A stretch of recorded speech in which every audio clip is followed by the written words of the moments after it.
Bonjour mes déesses, bonjour mes kings, j'espère que vous allez bien. Bienvenue à notre petite chronique en toute intimité avec Edma. Aujourd'hui, on va parler d'un sujet qui est assez intéressant pour la première chronique de l'année, la compatibilité sexuelle. Je vois dans le titre que ça écrit le célibat heureux. C'est pas ça, c'est une erreur de ma part. Donc, juste après le live, je vais le modifier. Mais vous pouvez le voir là, c'est la compatibilité amoureuse. Donc, je vais le remettre à l'écran.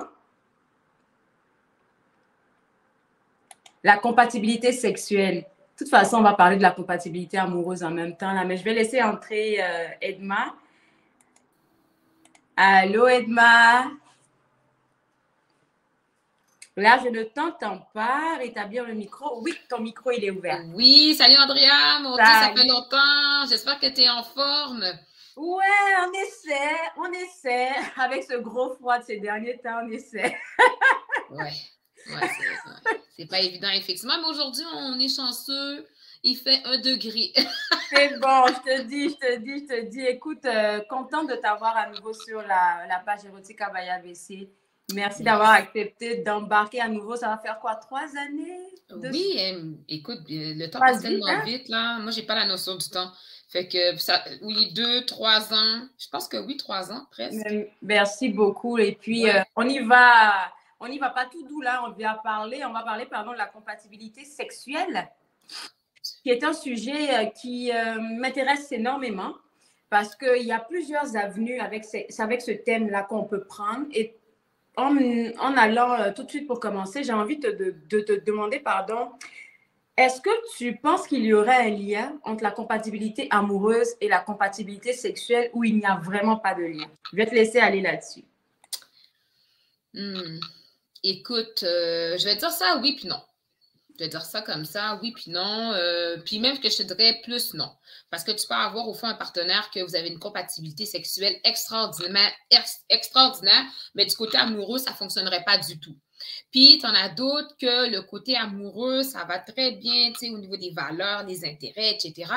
Mais quand tu es rendu dans le lit, ben, il y a des petits ajustements à faire. Si je peux dire ça comme ça. C'est sûr, parce que j'avais vraiment envie de poser la question, et toi et moi, on en a parlé, parce que il y en a qui vont penser que parce que je suis compatiblement, comment je vais dire ça, en tout cas, comme j'ai une compatibilité amoureuse avec une personne, ça veut dire Ouais. automatiquement que sexuellement, ça va aller, alors que non. Et à contrario, c'est pareil. Tu peux avoir une certaine compatibilité sexuelle avec une personne dans le contexte des déesses, on va dire avec un king, et finalement te rendre compte que le volet amoureux, ça ne vous réussit pas là, mais pas du tout. Oui, effectivement. Puis ici, je peux donner un exemple par rapport à la compatibilité sexuelle. Je te dirais même que c'est peut-être quelque chose qui est plus courant d'avoir cette compatibilité-là sexuelle versus le côté amoureux. Parce que, tu sais, le côté amoureux, on l'a dit, nous, les femmes, on est beaucoup plus émotives que les hommes sont un petit peu plus rationnels. Donc, tu sais, l'homme, il ne va pas mettre ses émotions de l'avant lorsqu'il va rencontrer une femme. C'est plus le côté physique qui va venir l'attirer en tant que tel. Que la femme, elle, c'est beaucoup plus, tu sais, le jeu de séduction, l'apparence, le petit quelque chose là, qui va venir susciter une émotion chez elle qui fait que là, elle peut à ce moment-là, tu sais, comme aller vers cette personne-là. Moi, j'appelle ça un jeu de séduction, là, tout simplement. Tu sais, je vais te donner un exemple, Andrea. Moi, ça m'est arrivé il y a quelques années. C'est une personne, au fond, que tu sais, j'avais rencontrée tout simplement. Puis, écoute, je te dirais qu'il n'était pas tout à fait dans mon champ de vision, si je peux dire ça comme ça. Puis, petit à petit, bon, bref, une fois de temps en temps, il venait me voir, il venait me parler et tout, parce que dans le temps, tu sais, je faisais comme des événements, puis il était souvent dans mes événements, puis il venait me parler et tout ça, mais je te dirais, tu sais, comme sans plus, je n'étais pas tout à fait attirée, jusqu'à temps qu'il y a une journée qui a décidé d'être un petit peu plus entrepreneur, si je peux dire ça comme ça. Et puis, on a commencé à danser, et là, ça s'est produit. C'est Qu'est-ce comme qui s'est si produit? On est qu'est-ce qui s'est curieuse. produit? C'est comme une chimie. Il y a eu une genre de synergie qui s'est faite entre nous deux pendant qu'on dansait. Puis là, je me disais, wow, qu'est-ce qui vient de se passer là? Comme ça, c'était comme la première fois que je ressentais cette émotion-là, mais je te dirais, je vais même plus loin. j'avais comme des frissons, là, tu sais, comme Il y a des une frissons. tension, en fait, une certaine tension sexuelle, une attirance forte Oui, entre deux personnes. forte, exactement. Puis là, je me disais, mon Dieu, je fais juste danser avec cette personne-là, mais tout le... Il me rendait chaude, là. J'étais chaude, là. Je vais dire ça comme ça. Mon Dieu, j'avais tellement chaud que je me disais, OK, est-ce que c'est moi qui est folle ou pas? Mais bref, donc, tu sais, on s'est revus et tout et tout. Et de son côté, ça a été la même chose, ça a été la même réaction. Comme il a été aussi sous le choc.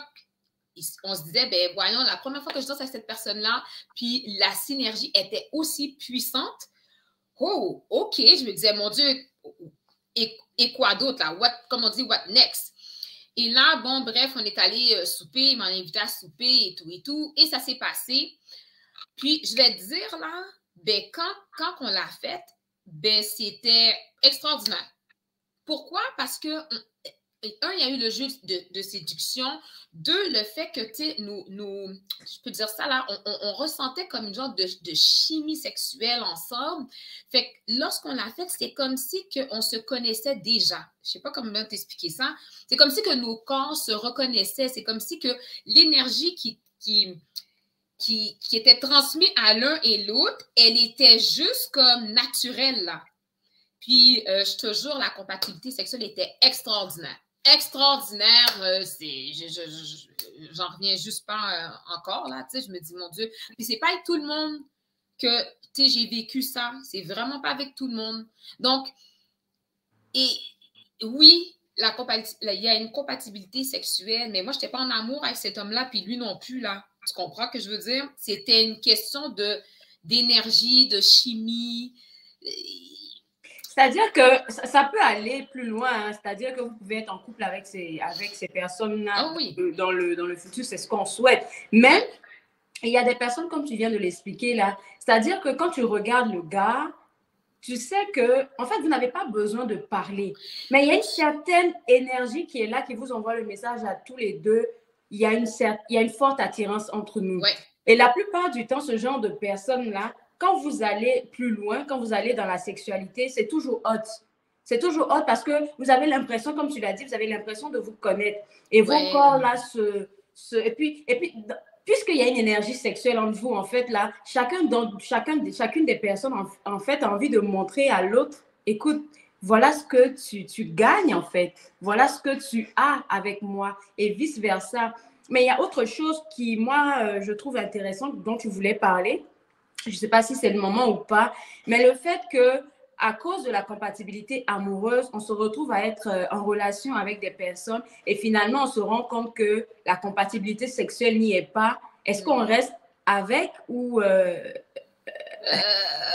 Écoute, là, moi, là, je suis pas thérapeute, là, pour commencer à venir dire aux gens de laisser leur homme ou leur femme parce que la compatibilité sexuelle et amoureuse n'est pas bonne, là.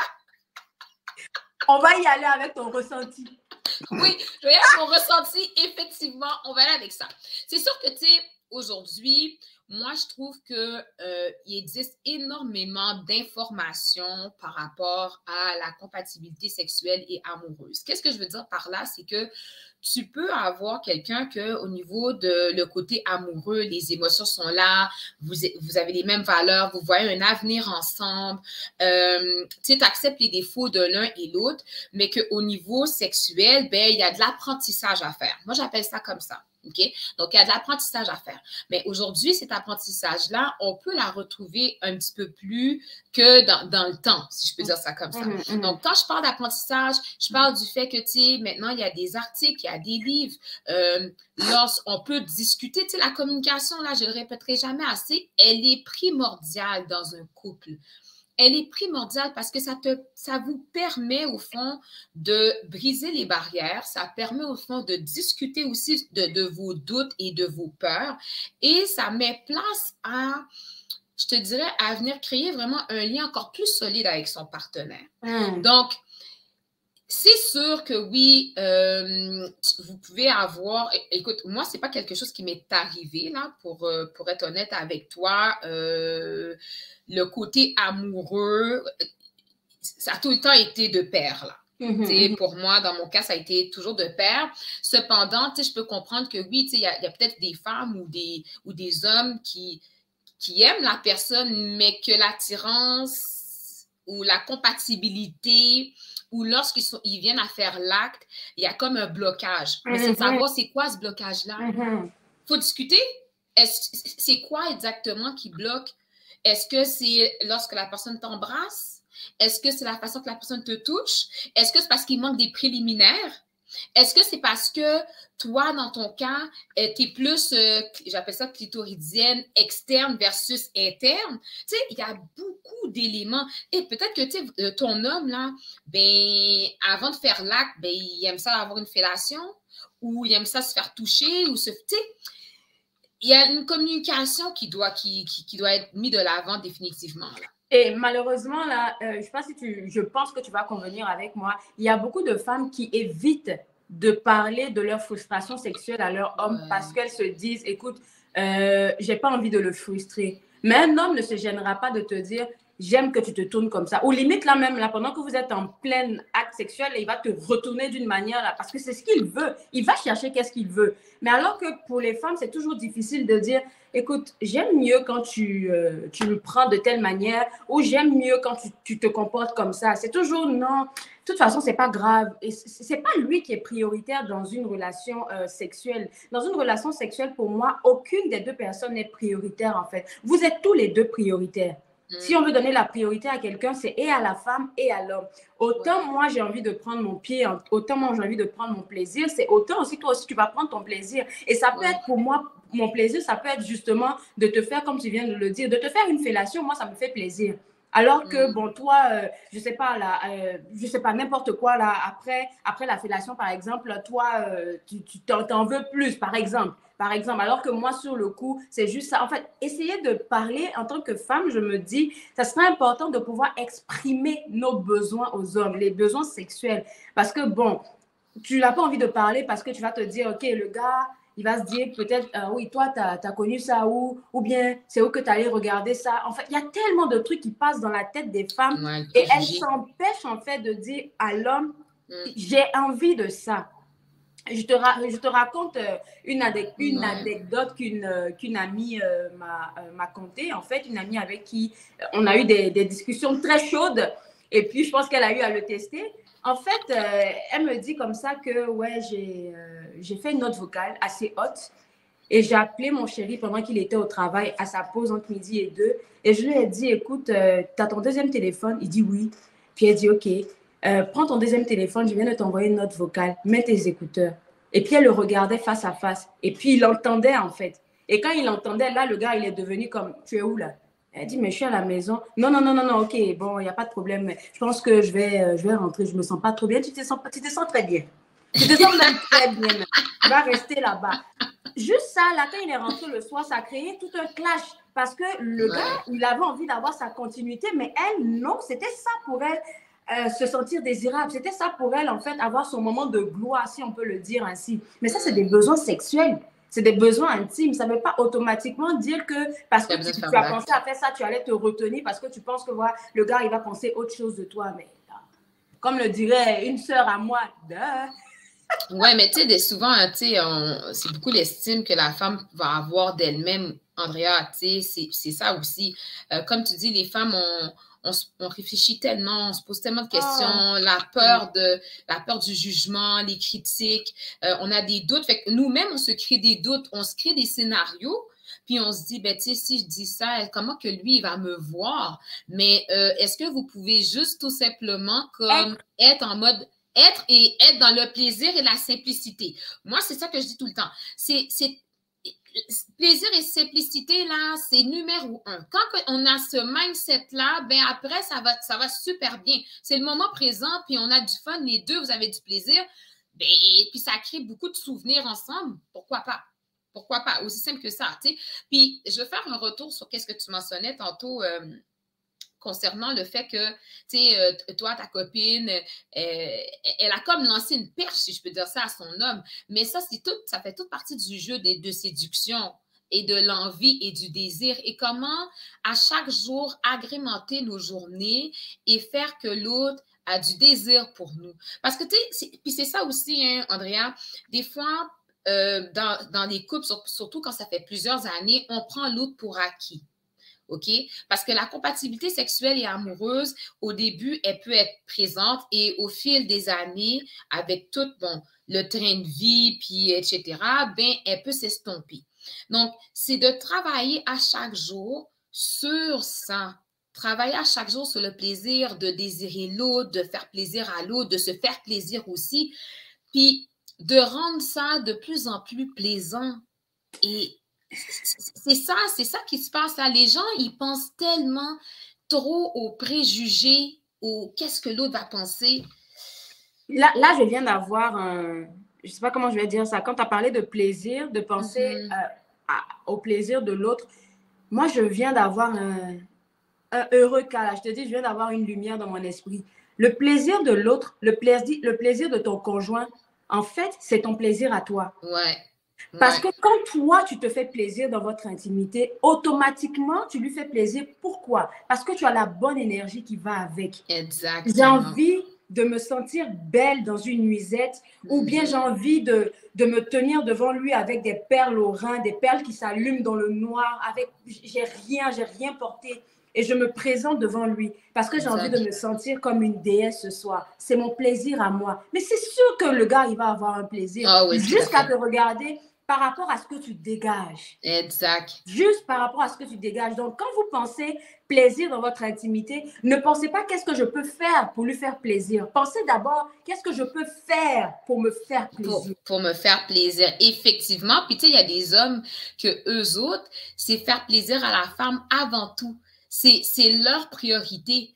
Parce que, comme tu disais, puis tu l'as très bien dit, eux autres, se faire plaisir à la femme. Fait que lorsqu'il fait plaisir à sa femme, par la bande moi-même là, même ça me parle.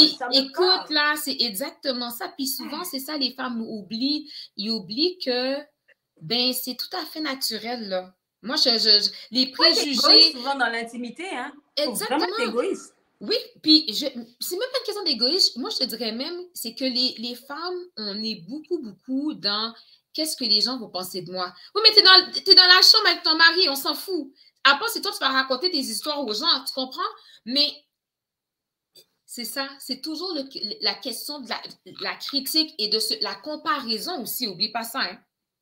Oublie pas ça, hein, Andrea, la comparaison, la société, la définition de la beauté. Fait que on se pose beaucoup de questions, énormément de questions, d'où le fait que parfois, ben c'est ça, tu sais, le côté amoureux, tu peux être compatible au niveau amoureux, mais sexuellement, il peut avoir, moi j'appelle ça de l'apprentissage.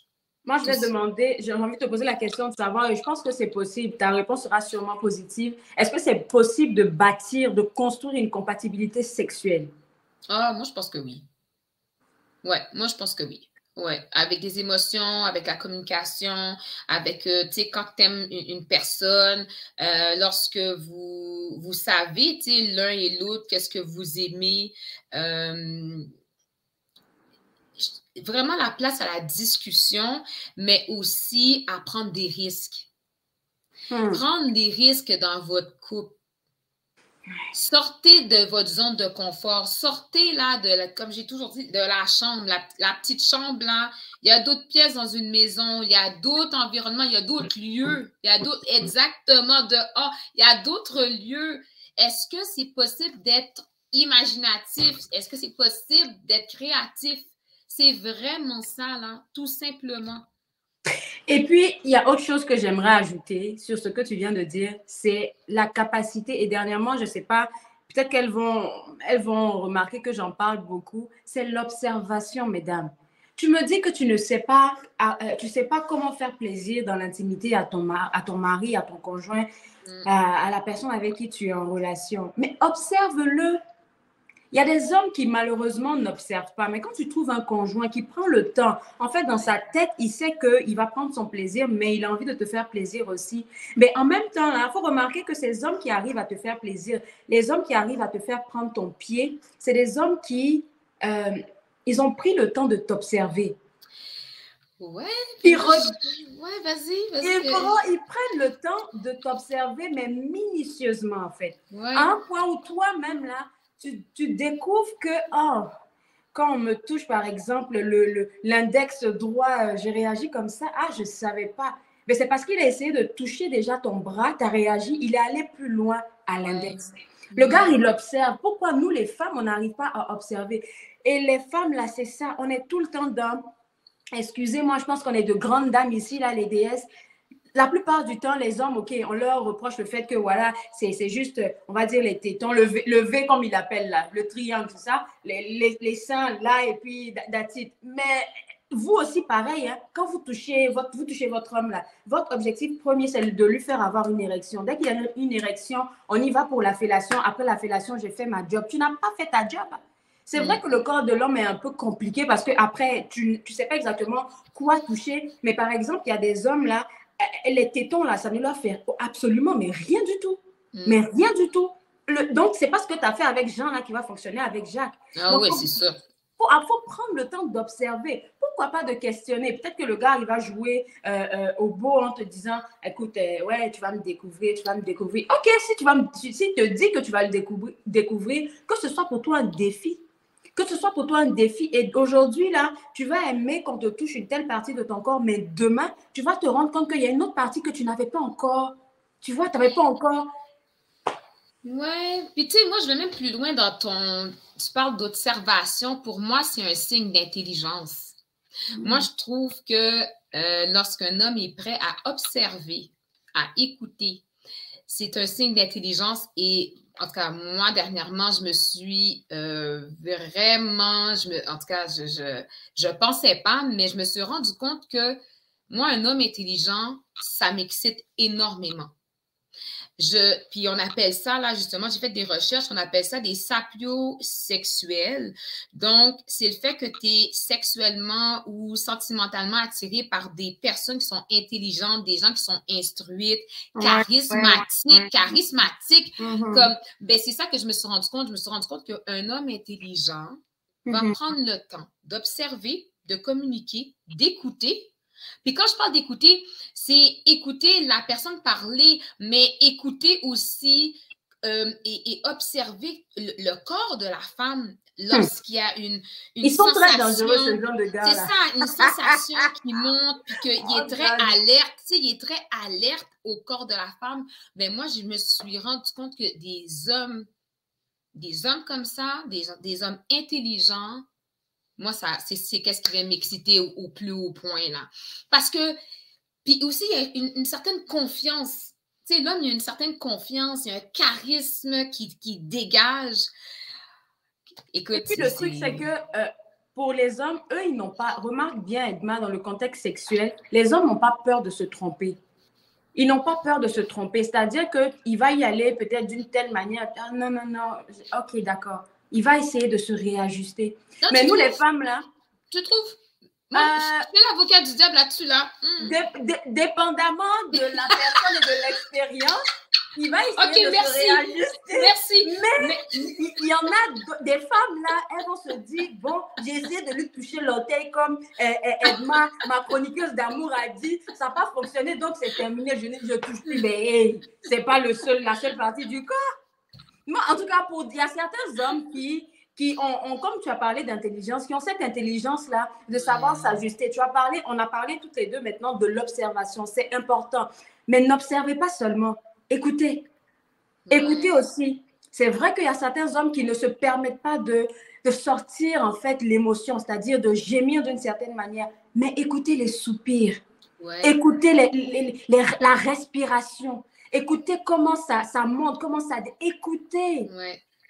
Le rythme du cœur aussi. Je sais pas comment je vais dire ça. Le battement, là, oui, effectivement, il y a quelque chose qui se passe là, clairement, là, puis en tout cas, moi, je trouve que quand ça va à ce niveau-là, c'est extraordinaire parce que là, vous vivez un moment qui peut être inoubliable. Vous vivez un moment que les deux, vous allez vous souvenir et quand je dis souvenir, là, parfois, ça peut rester pendant des heures et des heures et des jours et des jours. Parce que c'est tellement palpable, Andrea, que... Elles savent, Edma, parce que tu sais, souvent, tu termines et puis au fait, tu es au bureau et puis toi-même, tu travailles. Ah, oui, oui. En fait, tu es concentré, mais tu dis d'avoir une flèche. Tu te dis, Ah, non, vraiment. vraiment, écoute, ma chère, et ça, c'est des moments Edma, là reste que... concentré, s'il te plaît. Ouais, c'est ça, je me suis concentrée. Ok, ok. Non, mais écoute, c'est un très bon sujet là que tu as choisi aujourd'hui. Là. Je suis contente qu'on commence à parler de ça. Surtout qu'on est dans le mois de l'amour. Et ce que, Ouais. si je veux faire un résumé de tout ce qu'on a dit, c'est que compatibilité amoureuse ne veut pas automatiquement dire compatibilité sexuelle. Et à Non, contrario, compatibilité sexuelle ne veut pas aussi dire compatibilité amoureuse. Ceci exact. étant dit, Edma a bien mentionné, la compatibilité sexuelle se bâtit. Elle peut se Ouais. construire au fur et à mesure. Alors, est-ce que tu aurais des derniers conseils ou bien des derniers partages à faire avec les DS? Ben, tu sais, moi, le conseil, le conseil que je donnerais numéro un, c'est écoutez-vous. Tu sais, écoutez-vous, soyez ouverts, sortez de votre zone de confort, mais surtout communiquez. Communiquez qu'est-ce que vous aimez, communiquez qu'est-ce que vous n'aimez pas. Hein? C'est ça, pour moi, ça vient ensemble. Mais s'il vous plaît, soyez dans la simplicité et juste ayez du plaisir tout simplement. Puis apprenez le plus possible à vous aimer parce que ça aussi, hein, tout le côté de s'aimer aide à ce moment-là à pouvoir développer et construire au fond cette compatibilité sexuelle-là. De plus en plus que vous avez confiance en vous et que vous vous aimez comme personne, de plus en plus vous êtes dans la possibilité de pouvoir expérimenter des choses et sortir le plus possible de votre zone de confort. Donc, ayez du plaisir. Ayez C'est du tout. plaisir. Juste du plaisir. Ayez du plaisir en donnant du plaisir Oui. aussi, en se faisant plaisir. Je vais essayer de relire qu'est-ce que tu as dit. J'espère que j'ai résumé. Donc, écoutez-vous les déesses, écoutez votre corps, écoutez-vous, communiquez sur ce que vous aimez dans votre intimité. S'aimer et aimer son corps, parce que ça peut être deux choses. On peut s'aimer, mais ne pas aimer son corps. Moi, Oui. là, j'ai dit dans pratiquement toutes mes vidéos au début, quand je commençais Oui. avec Erotica, c'est pas quelque chose que j'ai caché parce que, écoute, je suis humaine comme toutes les autres. J'aimais pas ma poitrine, moi. Mais Ouais. aujourd'hui, là, j'adore ma poitrine. Ah, telle qu'elle est là. J'adore mon corps maintenant. Oh, oui. Donc là, aimer, s'aimer et aimer son corps. Ayez confiance Ouais. en vous. Ayez du plaisir. Ouais. Vraiment. C'est ça que je souhaite à toutes les femmes et même les hommes, hein. Toutes les Ah, c'est femmes et pas qu'on les les hommes. laisse souvent. Oui, les hommes aussi, apprenez à vous aimer. Parce que souvent, on parle des femmes parce qu'on est très émotionnel, mais les hommes aussi ont des émotions. Prenez le temps de vous aimer, vous aussi, les hommes. Parce que ça fait que plus vous vous aimez, vous êtes capable à ce moment-là de pouvoir redonner aussi à la femme. Et vice-versa. Donc, est-ce que tu as des sujets, Edma, de près ou de pensée pour la prochaine chronique?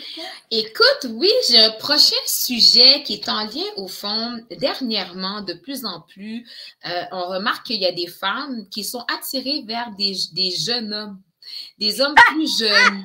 Donc, c'est un sujet que j'aimerais discuter parce qu'on n'en parle pas. Habituellement, on parle des hommes qui sont attirés par les jeunes femmes, mais on ne parle pas des femmes qui sont attirées envers les hommes et souvent, les jeunes hommes, et souvent, on les appelle des cougars. Mais la réalité est que de plus en plus, il y a des jeunes hommes qui sont attirés par les femmes matures et j'aimerais ça qu'on puisse en discuter puis voir est-ce que il y a une possibilité de développer une relation à long terme ou non, parce que rendu quelque part, l'âge va les rattraper. Donc, ouais, c'est un sujet que j'aimerais pouvoir discuter définitivement. Là, je trouve que c'est très d'actualité. Puis, on peut en apprendre énormément aussi. En tout cas, merci beaucoup, Edma. Et puis pour les DS qui nous regardent en ce moment ou bien qui vont nous regarder un peu plus tard, on a une nouvelle à Edma et moi. À partir de cette saison, on va faire une chronique une fois par mois. Ouais. On ne sera pas présent 2 fois par mois avec Edma parce qu'elle est très occupée dernièrement. Mais sa présence est vraiment très appréciée. Donc, le prochain rendez-vous, ça sera durant le mois de mars. On n'a pas encore défini de date, mais on vous reviendra sur la page. Merci beaucoup, Edma. Merci à toi, Andrea. Toujours un plaisir. Merci. Bye. Bye.